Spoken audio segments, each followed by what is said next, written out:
The Translation Slam, I think I don't even have to introduce. Many of you have been here before. But I would like to take a moment to thank all of our sponsors. First and foremost, the Mexican Cultural Institute. We have the Cinco de Mayo around the corner. I was almost going to wear, you will be happy that I didn't, a big sombrero in recognition of the fact. And the PEN Translation Committee, which works on defending the rights of translators, on spreading a culture of translation, and on raising public awareness of the art of translation. I'm very happy also to thank the many volunteers in PEN who have made this possible. And I would like to thank my good friend Lilia Pino-Blouin, who is also a colleague and also an interpreter from Spanish, French, English, and Italian. And I don't know if you can guess which one is her native language. And I think that she could also bring an interesting perspective in that she is an interpreter, and we're talking about translation. And having studied it professionally, I think that she knows the difference between the two. Tomorrow, Saturday, and Sunday, the festival will be holding events at venues throughout the city. For details, just go to pen.org or pick up a brochure. Some of the, there are books on sale right outside in the cafe area. Please make sure that your cell phones, etc., are off unless there is a particularly interesting ringtone. What else can I say? The way it works is this. I will have, in this case, Laurie, and actually her student, Natalie Perosa, will be reading the poem, followed by two different translations, which we will then compare to each other. As they read, you'll see the text scrolling behind you just to sort of get that kind of visual impact, but it's especially useful, when we get to the actual comparison. I hope that there's a big Spanish-speaking audience tonight. And I don't know whether to call it Spanish, Castellano. We have Lily, who's not a native, who has Castellano. We have Argentinian Spanish, we have Peruvian, and we have a Mexican. And I don't know whether to call them Mexican, Peruvian, Argentinian, and Spanish. Do you have Puerto Rican by any chance? Dominican, close, you know. So are they the same language or not? Or are they not? Similar, but there's some discrepancies. And I hope that we'll have lots of discrepancies. Anyway, let us begin. We have, first of all, let me introduce the first poet. Laurie Scheck is the author of 5 books of poems, as well as the hybrid work A Monster's Notes, which is centered around the unnamed monster in Mary Shelley's Frankenstein. She's been a Guggenheim Fellow, a Fellow at the Radcliffe Institute for Advanced Study at Harvard, and at the Cullman Center of Scholars and Writers at the New York Public Library. Her work has appeared in the New Yorker, the New York Times, the Boston Review, the Paris Review, among others. Her book of poems, The Willow Grove, from which we are reading tonight, was a finalist for the Pulitzer Prize. She is currently the Sidney Harman Visiting Writer at Baruch College, CUNY, and is a member of the graduate writing faculty at the New School. She lives in New York City.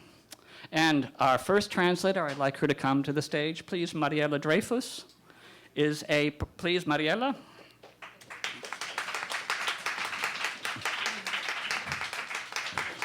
And you can take that chair there, okay? Is a Peruvian poet, essayist, and translator. In 1982, she founded, together with fellow writer Roger Santibáñez, yeah? Did I get it? Okay. The poetic movement Cloaca, one of the most important expressions of the Peruvian artistic underground at the time. She has published 5 books of poetry, including Placer Fantasma, winner of the 1992 National Poetry Award, Asociación Peruana y Japonesa. Wow. There's so many biographical questions I want to ask, but I will limit myself. She published the book-length essay Soberanía y Transgresión, César Moro, and the American poets she has translated include Allen Ginsberg, Sylvia Plath, Diane Wachowski, and now Laurie Scheck. She is the graduate advisor of the creative writing in Spanish, in the creative writing in Spanish program at NYU. Welcome. Thank you. And I just can't help but say, I'm just delighted to have 2 teachers in the hot seat tonight. Roman. Yes? Are you baby-free right now? Yeah? Okay. Roman Antopolsky, please come to the stage. And you can take a seat there. Roman was born in Buenos Aires, and, well, for the most part, I kind of eliminated birth dates. I just didn't want to be ageist, but hey. He is the only one that followed instructions and sent me a brief 2-line biography, and so, unfortunately, that's what you get for following instructions. His books of poetry include Adelon. Yeah? We're good? Cinta en Red and Amor Islam. Mi Tomamno, a book of prose, is forthcoming from Lume, editor in, is it still forthcoming? Yeah. In 2012. His translation into Spanish of Lyotard's Discours figure is forthcoming from La Cebra in 2012. Now we begin. First, Laurie had a little visit with the eye doctor today and is lovingly assisted by her student. I will introduce. Yes, I had an unexpected visit to the eye doctor today, and I can't see my page.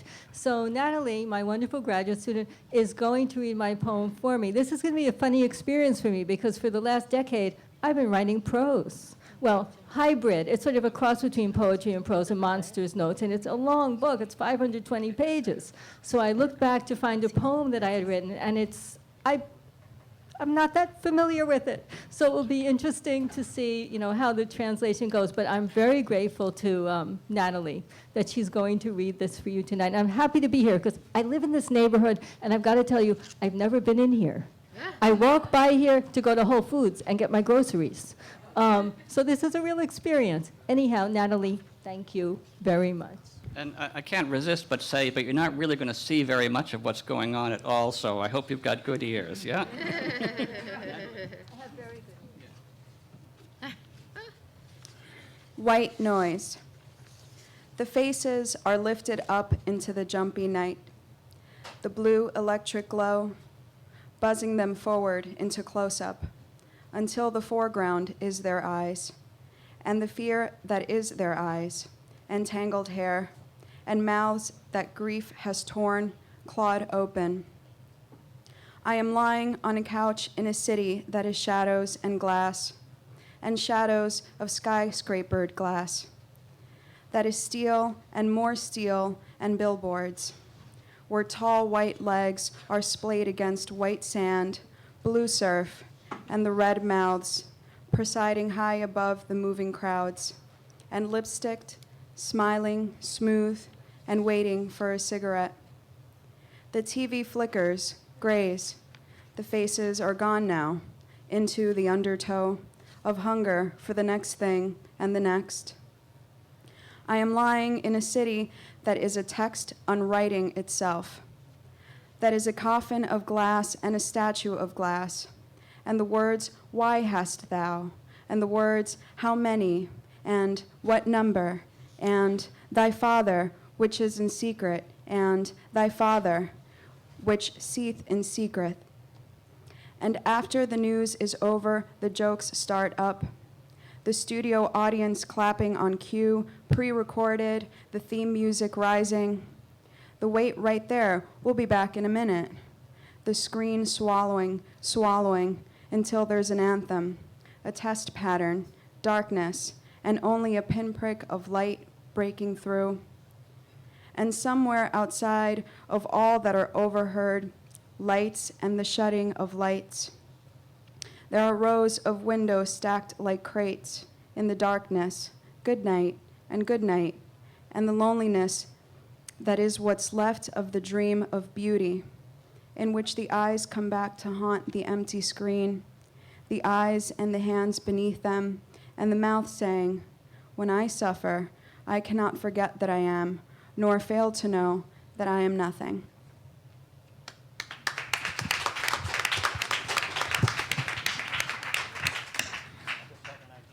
Would you prefer to read standing up or sitting? Could I, maybe there's more light over there, right? Yeah. Okay. Okay. Yeah, it just occurred to me. Okay, thank you. So maybe you can read from here and then discuss Okay, there. thank you.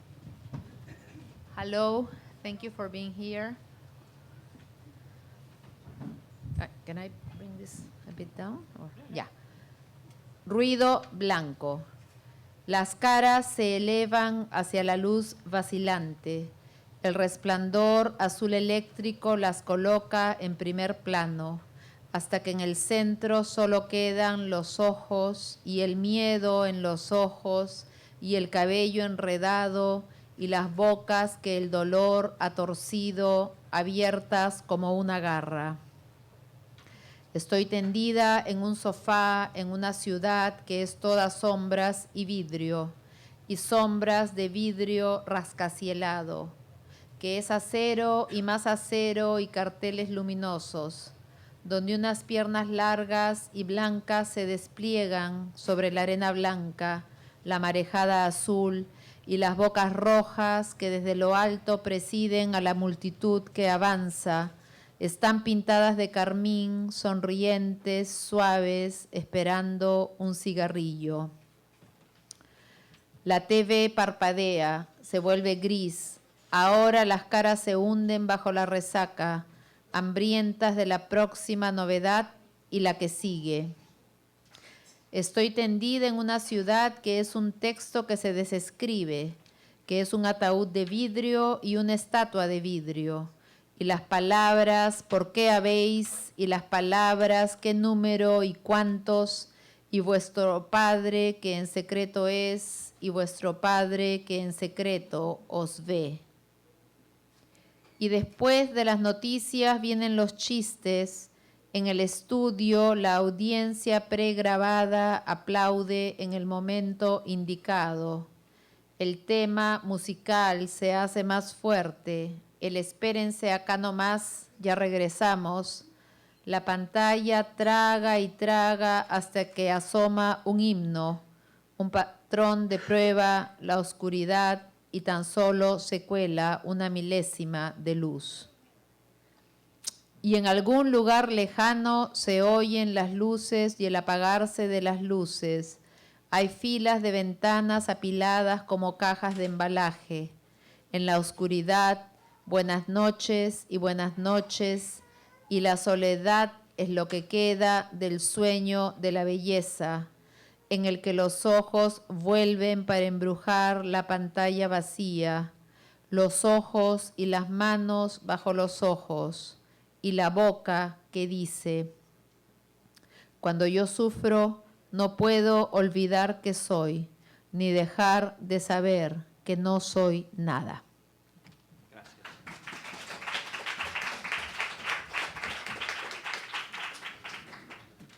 Roma.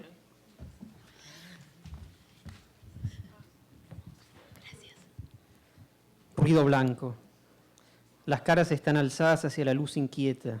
El brillo azul eléctrico le zumba avanza en frente a cámara hasta que el primer plano sea sus ojos, y el miedo que es sus ojos, y el pelo enredado, y las bocas que el dolor rasgó, desgarró en trizas.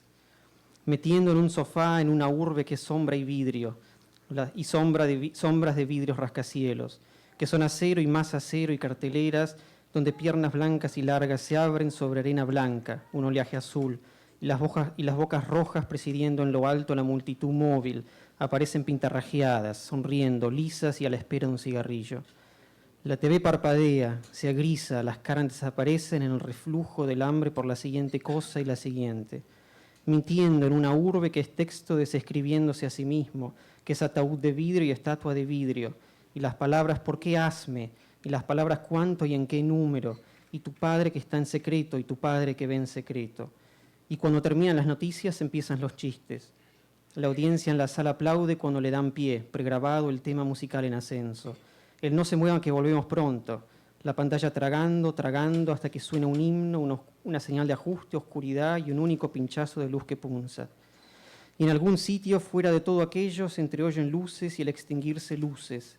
Hay hileras de ventanas apiladas como jaulas. En la oscuridad, buenas noches, y la soledad que es cuanto queda del sueño de belleza, en el que los ojos vuelven para acechar la pantalla vacía. Los ojos y las manos. Desperately for a pen. Could I ask why? Oh, because I wanted to mark some of the questions I had about my options as a translator. There were some parts that I made choices about, and I wanted to discuss them with the audience. Like, for example, when she uses that part, the second stanza in parentheses, when she says, and thy father, you know, when she starts using like Old English. It's biblical. It's from the Bible. Exactly. Yeah. So how would you translate that into Spanish? And I'm from South Yeah. America, so for me, the most like, I don't know, like ancient Spanish, to say it one way, or, you know, like classical language would be the peninsular norm. So that's why I resolved to use the habéis and the vosotros. I thought it was interesting when Robert Lowell translated, he called his translations imitations. Because there were such approximations involved. Exactly, It's hard to get, or when you read translations of Rilke, many of Rilke's poems rhyme, but that doesn't mean that's quite the spirit of the poem. And so Yes. for translators, it amazes me the kind of decisions you have to make. Exactly. Yes. So how can you like make that into Spanish that sounds? Maybe you should ask Roman. What- Maybe what if did you if do you could with just that? detach the mic from its stand and then pass it to him. Yeah. Sí. I was afraid of having too much technology between us and the audience, so. You know. Well, yeah. I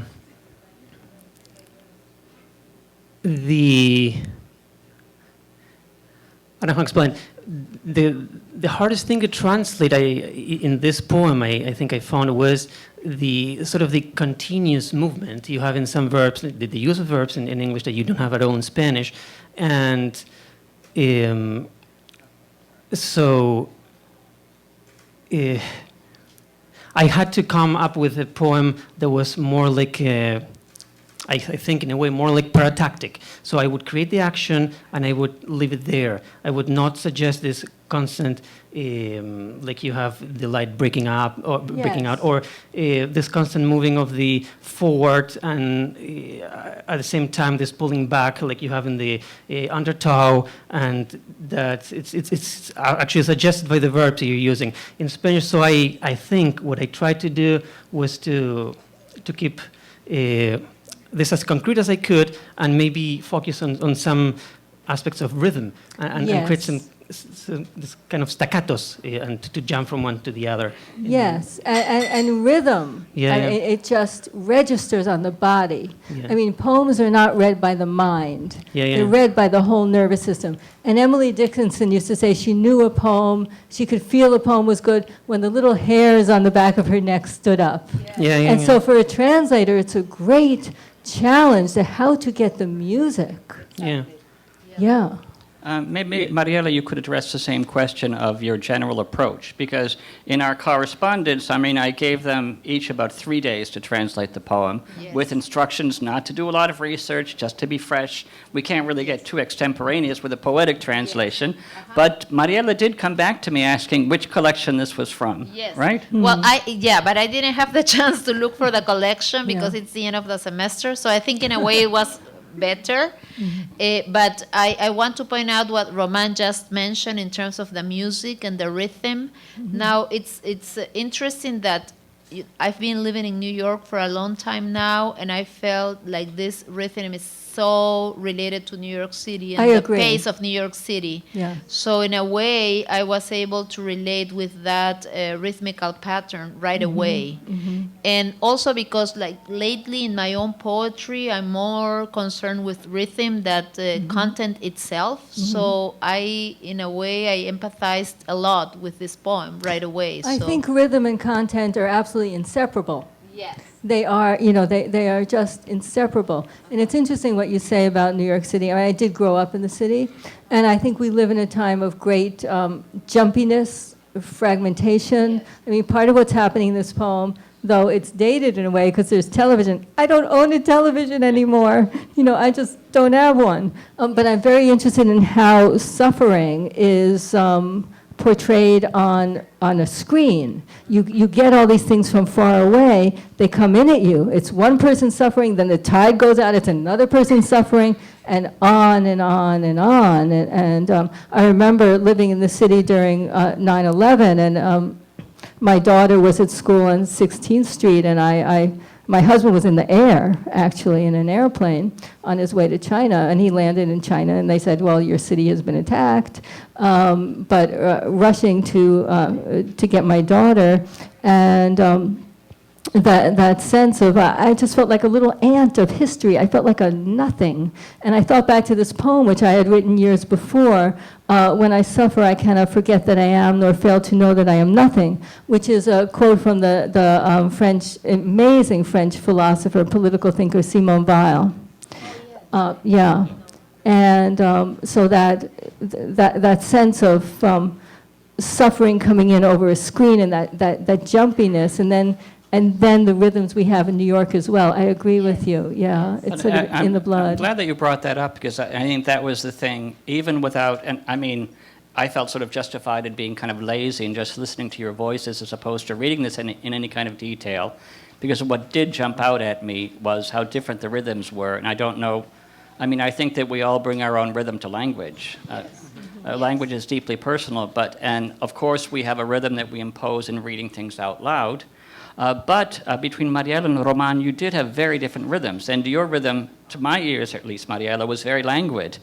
Whereas your rhythm, Roman, was more frenetic. I mean, was that something that you were picking up from the poem? Was that was that deliberate? Was that in your reading? I mean...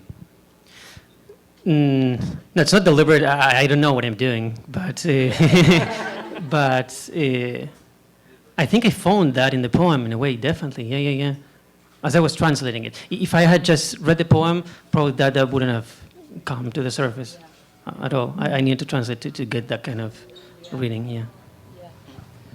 Lily? I just had a very quick questions about the very first line. You were talking about the general jumpiness of the rhythm, and in the very first line you have the faces are lifted up into the jumpy light. And then, Mariela, you translated that as luz vacilante, whereas Roman, you translated that as luz inquieta.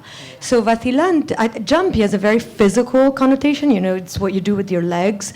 And vacilante is very physical, but it gives the idea more of a movement like this. Yes. And inquieta it's more psychological. It's more restless. So I was really interested in seeing how you two took it to different levels. And I was wondering, Roman, why you... I'm not criticizing it in any way. I thought it was beautiful. But I was wondering how that choice of making it more psychological than physical came about. And then, Mariela, why you chose, in particular, vacilante as well. Okay. Yeah. It is more... emotional. I mean, I read more like anxiousness. I read definitely more nervousness. I mean, yeah. And well, the thing is, in English you have jumping too. I mean, it comes. I mean, you associate with that. I mean, it's not the word, but yeah. I think it's true. The speaker in this poem is subjected to this kind of psychological and spiritual jumpiness and disruption. Yeah. There's nothing trustworthy or smooth or steady in this world. That goes to the nervous system. It goes to the spirit. Yeah. Yeah, what I was thinking about is the whole dynamic of the lights going on and off in billboards in New York City. So that's what I chose, Vacilante.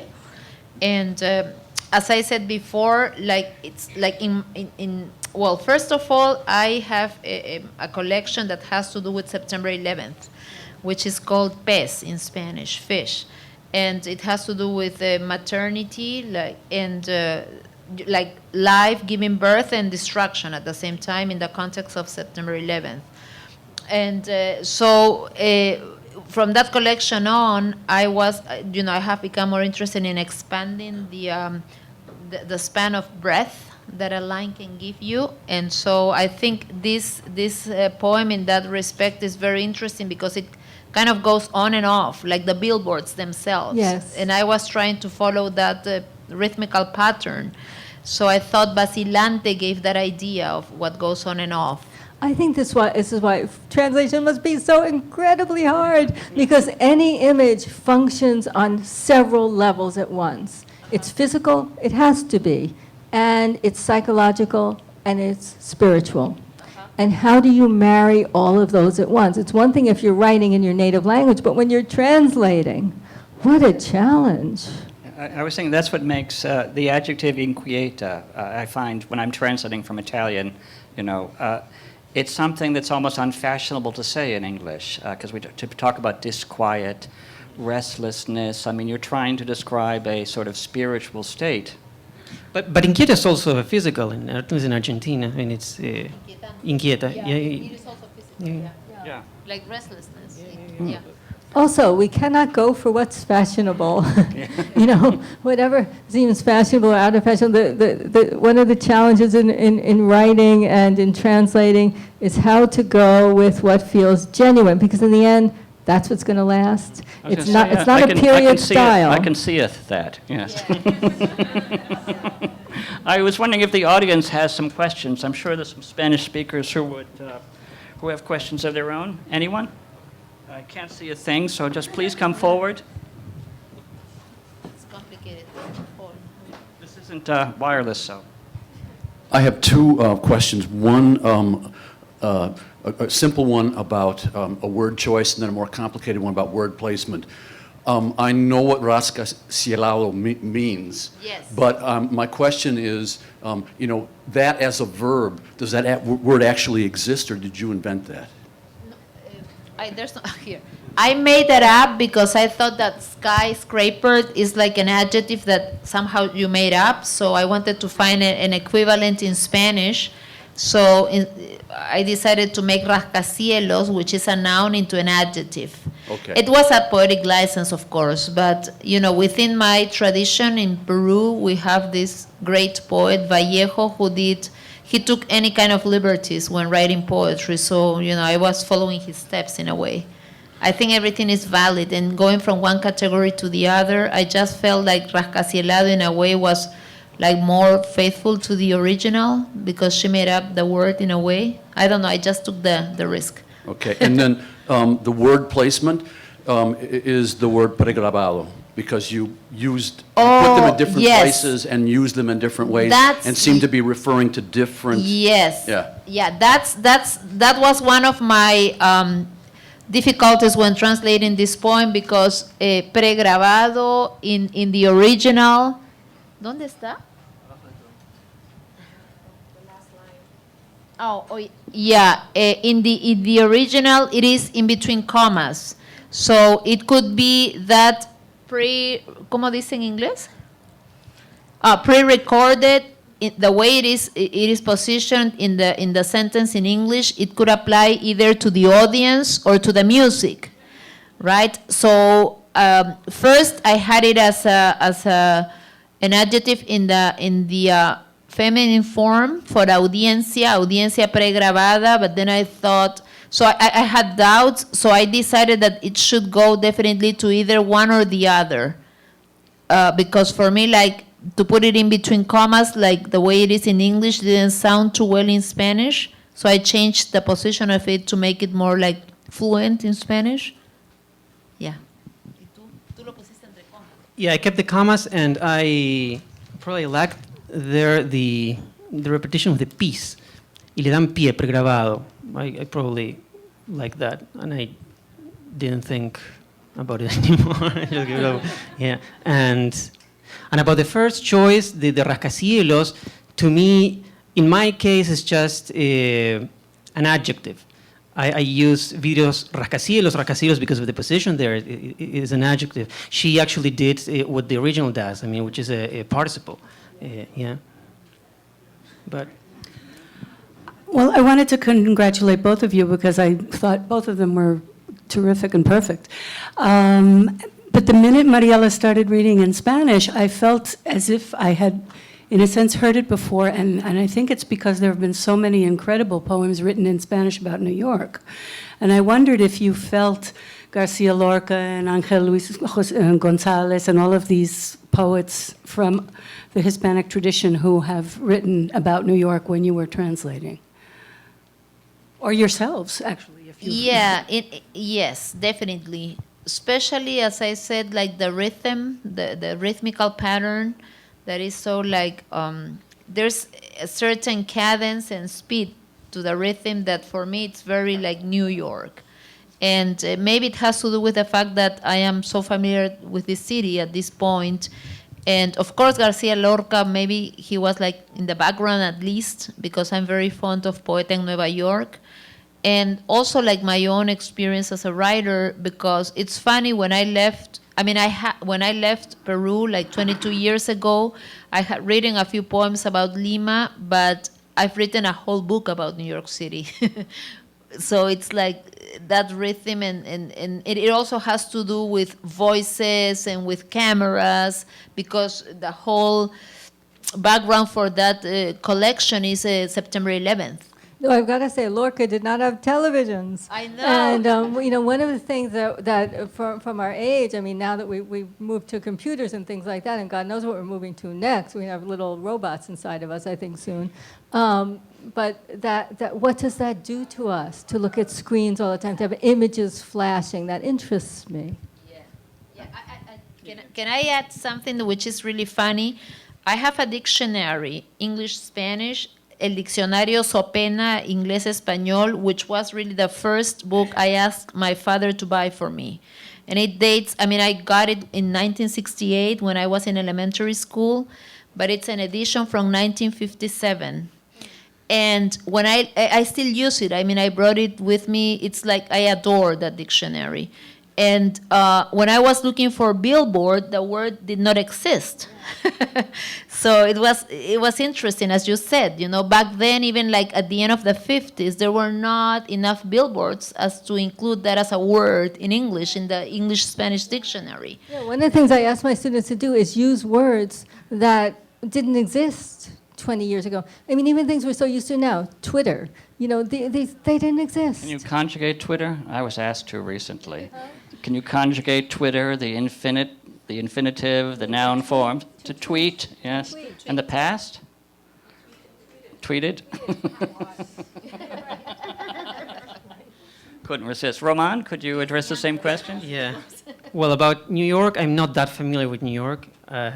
So I've been here maybe 8-10 times, always for short periods of time. So, but the city, I have the experience of Buenos Aires, where actually, and ruido blanco, white noise is present in Buenos Aires too. But I think, I didn't go back to any other poems. I just immersed myself into this, and probably my urban experience is mostly Buenos Aires, if I have to think of something related to this in terms of New York. Buenos Aires is also like a great city. Yeah. Well, as Calvino pointed out, in Invisible Cities, all cities are starting to seem like one city in a way. The same, you go to an airport in one city, you could be in an airport in another country. Yeah. I'm afraid that's all we have time for in this first half of the program. I want to thank you all very much. I'm amazed at the way geography, place, became such a big part of our discussion. When I was sort of and I was not wanting to get into biography too much, but all I could think of was geography, just in looking at where you all came from, when you were born, what you had written, etc. So, bravo. And a last word, though, to you, please. Hi. I find it really interesting sometimes when I read poems out loud in English. For instance, let's say the word is glow. I might say blow out loud, even though the word is glow on the page. And what might happen in translation sometimes, when in English you replace words yourself, reading things out loud, there is a sort of, you transpose what you think the word should be, even though that's not the word. Yeah. So it's a funny kind of weird jump in your own language. So in terms of translation, it's like too removed. And for instance, I care very much about lipstick. And lipstick, the word lipstick, there's no way to say lipsticked. And one of you chose que aparece, ¿verdad? And the other one chose que está.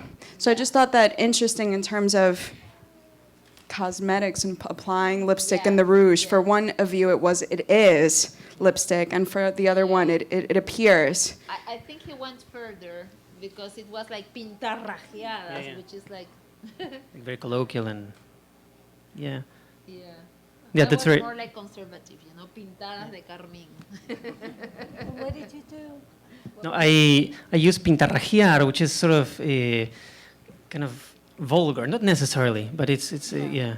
Yeah. And aparecen, yeah, so to appear as not the R, what you haven't spent in English R, of course, and it seemed to me more like even just on the surface, like yeah. To appear. Yeah. I like your choice. So thank you, Natalie, because I think actually the image of a kiss is a much nicer note to end on than just pure geography. Thank you all very much. I'm going to invite our second group to come up, where we are moving this time from Spanish into English. Thank you. Thank you. So, please, we are delighted to welcome from Mexico, from Brooklyn via Mexico, I should say, Nayef, sorry. It must happen all the time. Nayef is a Mexico City-born Brooklyn resident, industrial engineer, journalist, writer, and cultural critic. Thank you, Laurie. Who I might say has a very interesting website. Yes?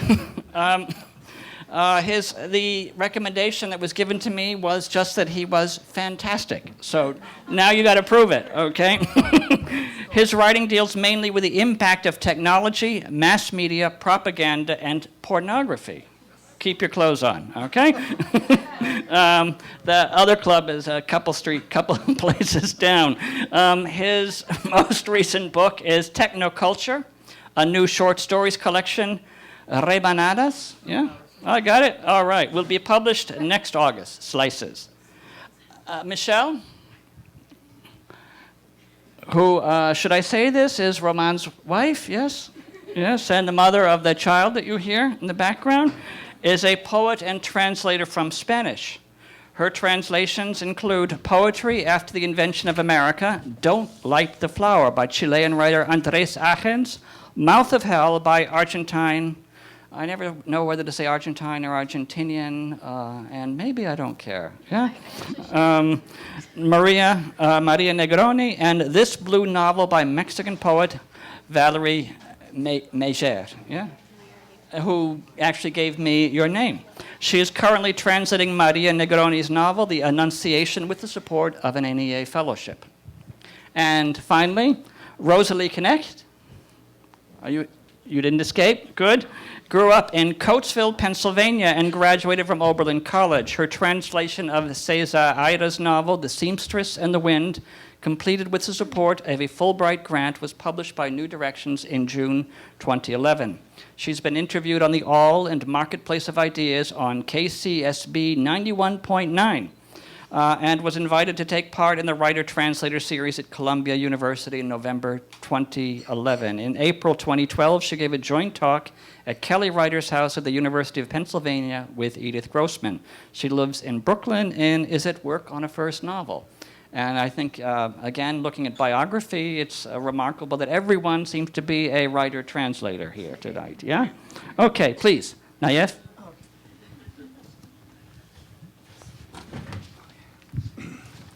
Well, hi. Okay. Well, I don't have that many short stories. Well, actually, first they invited me because they thought I was a poet. So that speaks of how fantastic I am. I can even make believe that I am a poet. I have never written poetry, so it was kind of a challenge to find something suitable for this. And I don't know if I did, but I got this collection of mini short stories that I haven't published, and this one I think maybe for me it's relevant because it talks about my condition as a soccer fan and as an expat. So, here I go. It's called Tarde de Fútbol. Estaba viendo al Palermo, con sus camisas rosadas, perder contra un muy mediocre equipo de Siena. Es el último y único placer que me queda en este autoexilio brooklyniano. 90 minutos de sacrificio y esfuerzo entre 22 jugadores que en un país lejano tienen en sus zapatos las ilusiones de millones. Es la última y única penitencia que me queda en este autoexilio brooklyniano. Ver por televisión partidos de fútbol cuyos resultados me importan muy poco, entre equipos que no me producen la menor emoción. Cada vez que alguien me visita cuando estoy en medio de este apacible ritual, la pregunta que me hacen es la misma: ¿a quién le vas? A veces miento y elijo un equipo al azar y paso el resto del partido fingiendo gozo o desencanto. Rara vez confieso que me da lo mismo quién gane, ya que de hacerlo tengo que responder a muchas otras preguntas. La respuesta, tan solo quiero ver una pelota moverse sobre el campo mientras dos grupos de hombres la corretean, no parece satisfacerle a nadie. Pero nada me es más relajante que ver el agotamiento, euforia y agonía de estos atletas que juegan como si interpretaran una inquieta y absurda obra de teatro, como si se tratara de la representación robotizada de un ritual oscuro que hubiera perdido el sentido en los ires y venires del balón. Cuando sonó el silbatazo final, los jugadores del Palermo corrieron a gritar y empujar al árbitro, algo muy italiano. Se armó una bronca y en la cancha, y el público era apenas controlado por los guardias. Sentí una profunda tristeza por no tener opinión alguna al respecto de la disputa. Gracias.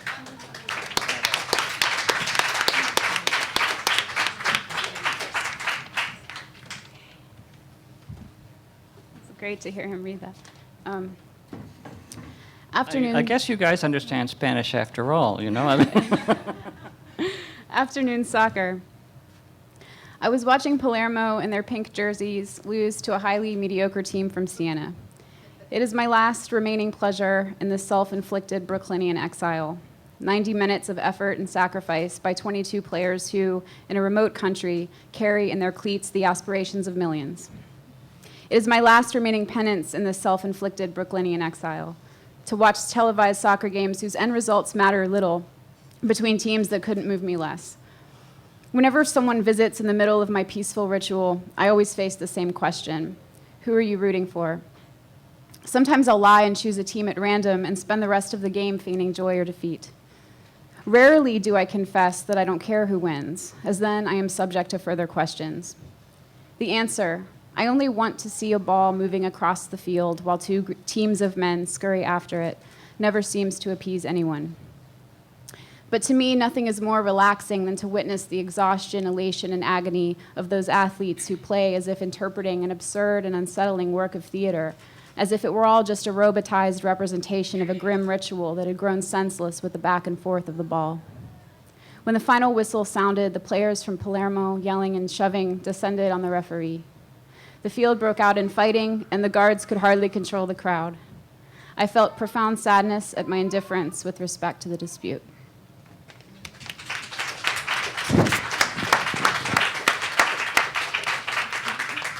Rosalie? I neglected to bring a printout of my translation. Thank you. It always happens. I'm glad that I wasn't the only one who thought that would not be necessary somehow.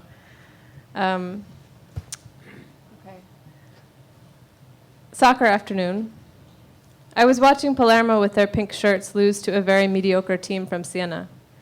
It's the last and only pleasure remaining for me in this self-imposed Brooklyn exile. 90 minutes of effort and sacrifice among 22 players who in a distant country carry on their shoes the hopes of millions. It's the last and only penitence remaining to me in this self-imposed Brooklyn exile. Watching soccer games on TV with results that matter very little to me among teams that do not excite me in the least. Every time someone visits me when I'm in the middle of this peaceful ritual, the question they ask is the same: who are you rooting for?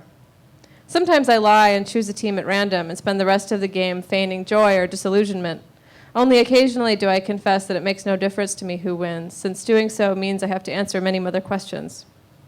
The answer, that I just want to watch a ball move around on the field while two groups of men scurry after it, seems to satisfy no one. But nothing is more relaxing than watching the exhaustion, euphoria, and agony of these athletes that play as if performing a disturbing and absurd work of theater, a robotic staging of an obscure ritual that has lost its sense in the back and forth of the ball. When the final whistle sounded, the Palermo players ran to push and shout at the referee. A fight broke out on the field, and the crowd was barely controlled by security. I felt a profound sadness at having no opinion whatsoever on the dispute.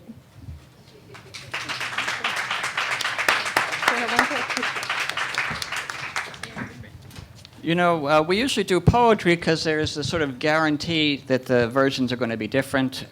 People have a different sense of rhythm. You know, they'll measure a different classical poetic issues against each other. And so I'm always afraid that with prose, it's going to come out exactly the same.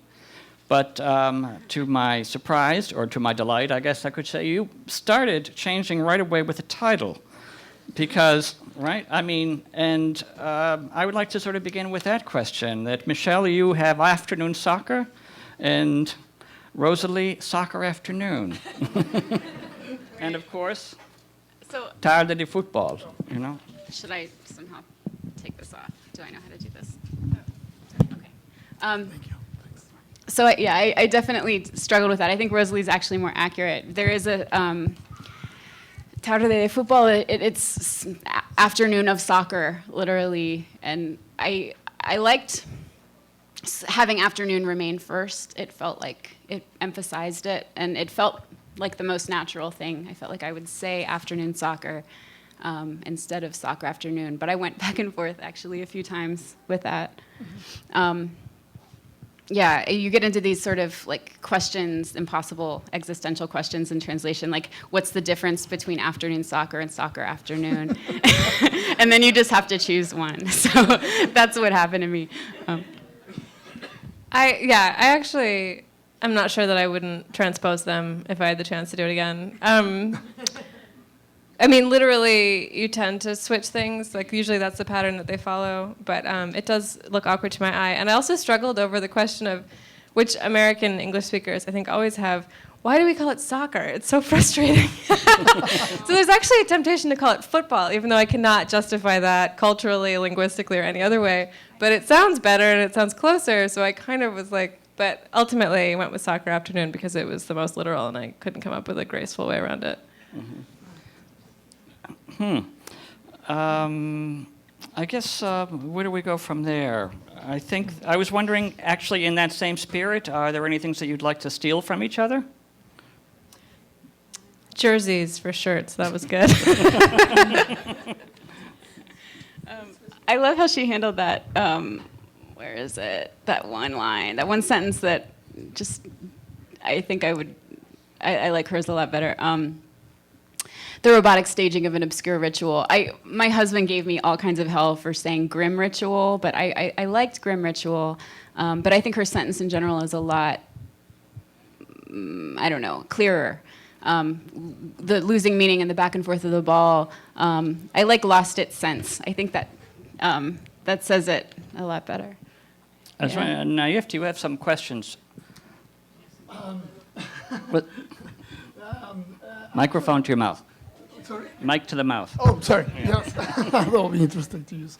Well, no, I was surprised that some of the solutions they found they're very, very similar, and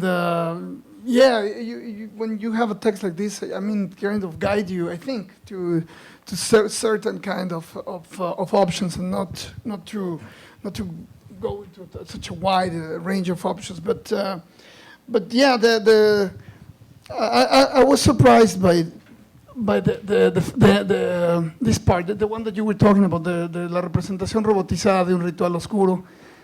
I think that's probably the most interesting part for me. The differences are shining brighter over there. Mm-hmm. One of the things that happened here, just in the reading, for example, like you got all these laughs when you were reading in Spanish. Now, in hearing him read, had you captured that tone when you were reading it silently to yourself? I mean, an audience reaction turns it into another text immediately, I think. I'm thinking about this. I found the humor, I guess what I was going for was a irony that I heard. in the tone. So sometimes I guess I was slightly elevated in register as a way to, play around with irony, which I found funny in my reading of the poem in Spanish. So, yeah, I'm interested in how Rosalie is more casually funny, and I'm more sort of ironically, stiffly funny, if that's even, do you know what I mean by that? I don't know. Rose? Yeah, I think that's an interesting sort of two different directions to go. I thought that reading his original piece, I thought that its tone was very kind of laconic and sort of conversational, although it does definitely take off into a higher register at the end with that line that we both struggled over. So I did sort of try to be as... I think a lot of times in translation you have a choice between erring on the side of flatness or erring on the side of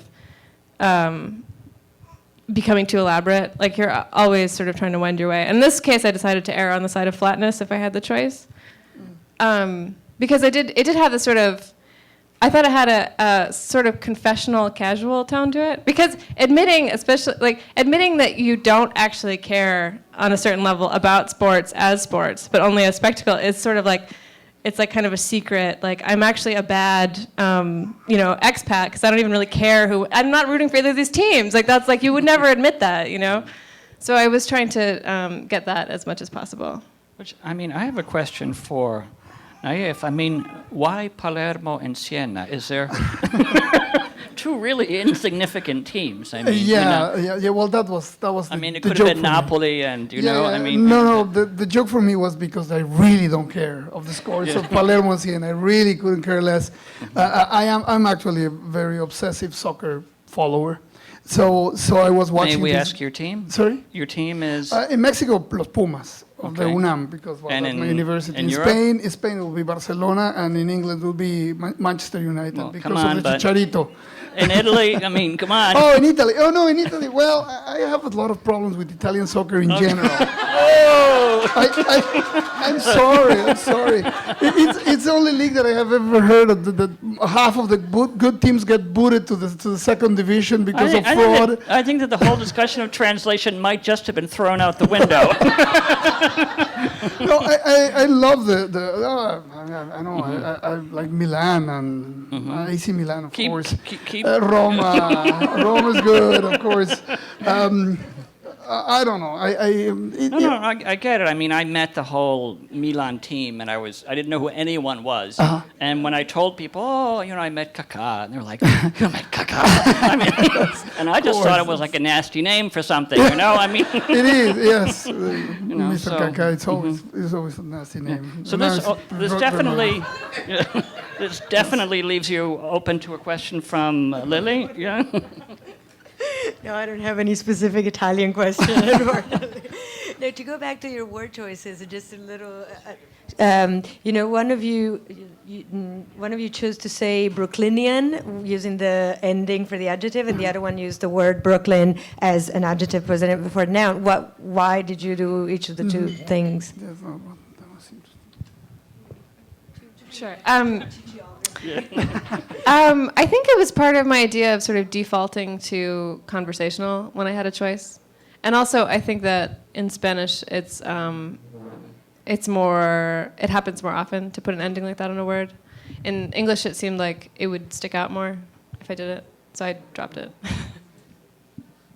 I think you're right. It does happen more in Spanish, so it would have been, I think, fine to do it as in Brooklyn. I think I liked it rhythmically. I think I was thinking about the rhythm of the sentence. And also, I like the word Brooklynian, because I'm not from here. And so when I happen to, it's probably the first time I've ever used Brooklynian. Anyone from if Brooklyn? anyone uses Is there that. anyone from Brooklyn But here tonight? I was excited about the word, so I just used it. Before opening this up to the audience, one question from me. Naif, do you ever self-translate? Yes, I've done that. Yes, it's pretty painful always.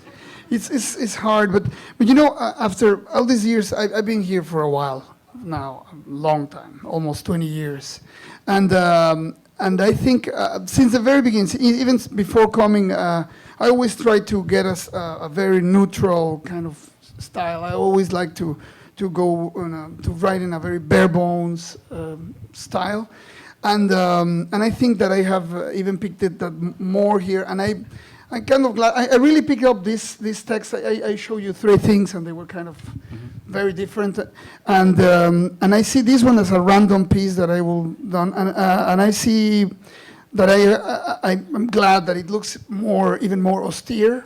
And when I hear the translation, I feel that that it must be because of the influence of this Brooklynian exile. I think that has been, I mean, living far from Mexico, it has permeated in some curious way in my work. So that's what I notice more now that I see it translated. Why don't you live in Queens like all the other Mexicans? I mean, I don't know.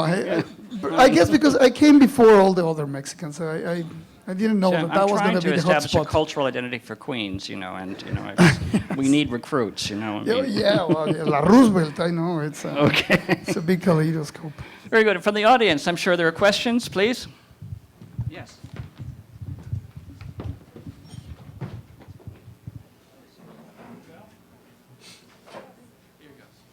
Hi, thanks. I couldn't help but notice that the ending of both the translations are different. They have completely different meanings. One is more in pace with Nayef's original text, and the other one has a completely opposite meaning, and I wanted to know what the translators and also Nayef thought about that. The last sentence, or just the whole ending? Yeah. So I wrote, I felt profound sadness at my indifference with respect to the dispute. And Mine's on the next page, I think. Which is interesting that they're different lengths. But mine says, I felt a profound sadness at having no opinion whatsoever on the dispute. I thought they were similar in meaning, although different in phrasing. But extremely different. Come on. I mean, really. Well, the final sentence, maybe we should reread the final Spanish sentence, too. Okay. Con micrófono a la boca. Sentí una profunda tristeza por no tener opinión alguna al respecto de la disputa. And one is, I felt a profound sadness at having no opinion whatsoever on the dispute. And the other one is, I felt profound sadness at my indifference with respect to the dispute. So, I mean, they're very different versions. I mean, with respect to is sort of a formal register in English, in a way. Right. And by choosing to use that, I mean, you were making a statement or an interpretation. What was that? I mean. Right. Yeah, mine, I think, throughout is more friendly to that slightly higher register because I found it funny and ironic. And yeah, I sort of compressed have no opinion into indifference because I liked the rhythm of the sentence. But yeah, I mean, I guess I found the humor in this poem very sad. It's about distance in a lot of ways. There's this self-inflicted, it's about punishment too, self-inflicted exile, penance, and watching this, I think it is grim watching this screen, about you alone, not wanting anyone to be there with you, seeing, about with two teams you don't care about in remote countries and feeling remote. And so I think I liked the distance as a concept to work with in the translation, distance that comes from that kind of register. Okay. And Rosalie? Because, I mean, you instead went, none whatsoever. I mean, there's this big statement of disgust, Right.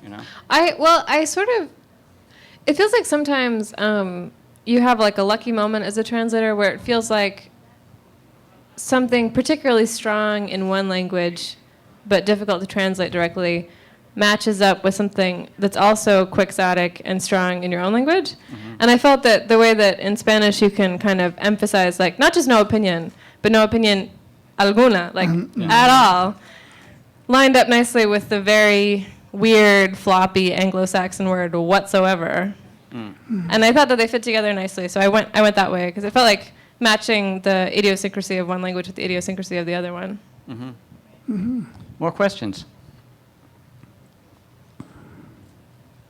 I thought I saw someone. No one? Yes. It's a question to the profession, in a sense, because when you translate, do you only select things you are passionate about? And it was interesting to see in this piece, there's indifference of the original writer, but you'd have to drag me to a soccer game. So would I want to translate one? So that's my question. What do you do when you're given something that really doesn't interest you? Well, that has not happened to me. I think generally, with this kind of event aside, usually you're only going to get something translated if you are advocating for it furiously. So sort of necessarily it ends up being something that you care a lot about. And you're going to have to spend a lot of time with it alone. So I think you unless you're maybe more of a sort of a business translator or something like that, which is a sort of a different niche, you pretty much always care about it. Yeah, I mean, I agree. But in the case of this, I think, how do you inspire passion in yourself for something you just saw and, a writer you don't really feel very familiar with and you're not supposed to go look up other things? Yeah, I mean, I think, well, I looked up Palermo. I don't know anything about soccer, but I love their pink shirts. They have very pink shirts. And I watched a little bit of a game on YouTube. I don't know. I mean, I think there are a lot of ways into pieces of poetry or fiction, or I think you find your way in. And I definitely didn't feel, even though I don't know a lot about soccer, I didn't feel adverse to this. I also have another question just about the profession in general. I'm also a translator, but I don't do any kind of literary translation. And I'm wondering, do you try to have contact with the author? In this particular case, you only had 3 days. It was, a strange situation. But normally, what kind of contact do you have? To what extent do you discuss things with the author, both of you? And also the writer, do you have contact with your translators? I'm sure your works have been translated many times. I could start. So normally, the writer I work with the most is Maria Negroni, and she speaks wonderful English, and she's, wonderfully generous about reading drafts of stuff I'm working on. But that really can be a problem sometimes. I mean, I think working with the author can kind of screw up your allegiance with the English, and I think you're ultimately, supposed to be allied to the English. And my husband actually is a poet in Spanish, and I've translated some of his work, and that's absolutely disastrous. So I mean, I think I think that it can be very good to communicate with the author, and but I think there's always a boundary, and it's important to remember always. But I think especially when you're working with an author, I find myself having to really insist on the boundary between the languages. And I mean, I love, the way things sometimes translate literally from Spanish. I mean, I think it can be great and weird, but, ultimately, yeah, I find myself in the process having to remind myself that this is writing in English.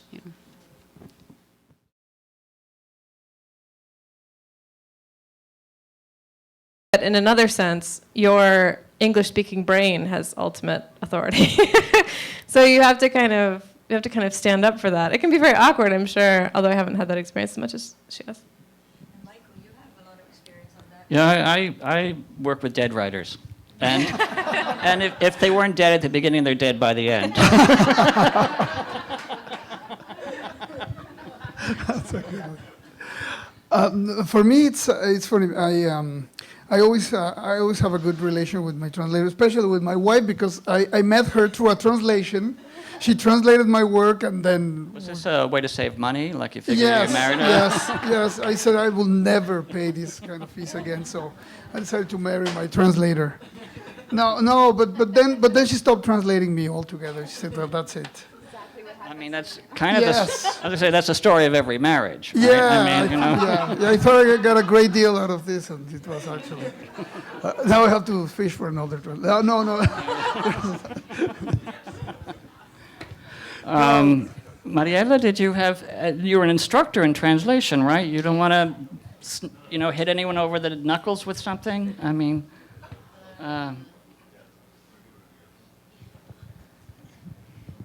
Yes, what I was thinking about is the choices related to the uniform and the whole paraphernalia of the soccer game itself. So like the choices between, for example, jerseys versus shirts and this kind of thing.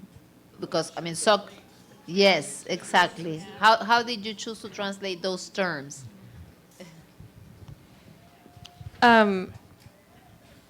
I think I didn't put enough thought into that, honestly.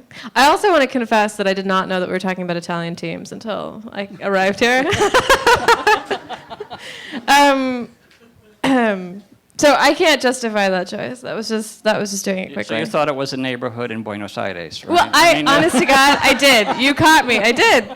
I thought that we were talking about You were Argentina. wondering where the hell Siena was then, right? Yeah. So that was not a super deliberate choice on my part. I'm glad that they did turn out to be pink, the jerseys, and not some other color falling under the rubric of rosada, because that would have been really embarrassing. I can fight for your choice. I think that it's flat and it's good to say shirts because I feel like, just pointing out that they're pink and they're so pink just seems to almost make fun of them. And I think, calling them shirts kind of, finishes the job. But I don't know. I liked calling them jerseys. I just kind of, and I guess I don't get to use those words enough, cleats and jerseys. And what about penance and penitence? The penance, I don't know. I saw this as sort of like self-punishment in a lot of ways. And so I teach at a Catholic college, and I think doing your penance, it just came, that seemed to make sense to me. Yeah, I think that actually probably is a result of not having much contact. Like, I'm not Catholic and don't teach at a Catholic college. So it seemed more natural to me to just put it in the word that's closest to the word in Spanish. It didn't slot into like a place in my brain where the more common English word was already habitating. I mean, maybe someone could correct me if I'm wrong, but somehow, penitence sounds deeper to me in a way. Penance, I mean, if you're Catholic, you get it. Do you it all the move time. on, you commit a few more sins, you go to confession the next week, etc. Penitence is, it's for painful. real, yeah? Yeah, I mean, it should and be. which was it for you? Well, I mean, were you really looking for forgiveness, or was this No, a form of penance or penitence, or? I was looking for I was joking about the physical punishment, the physical punishment of having to stand 90 minutes of bad soccer, but it was more related to that, to the idea of suffering through some kind of hardship, yeah. But I really like the idea that you didn't know anything about soccer, that it was, because that's pretty much the point. The point is about this just being escapismo, really, escaping through some kind of entertainment, that it's there in the TV. I've written a lot about TV. It's funny that there was also TV in the poem.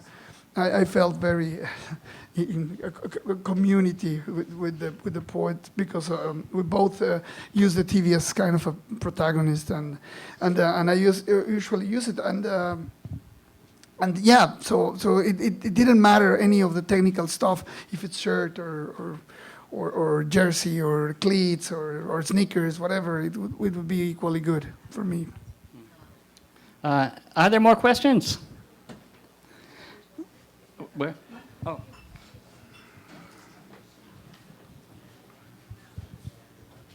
Thank you. Actually, it's more a comment because, oh, sorry.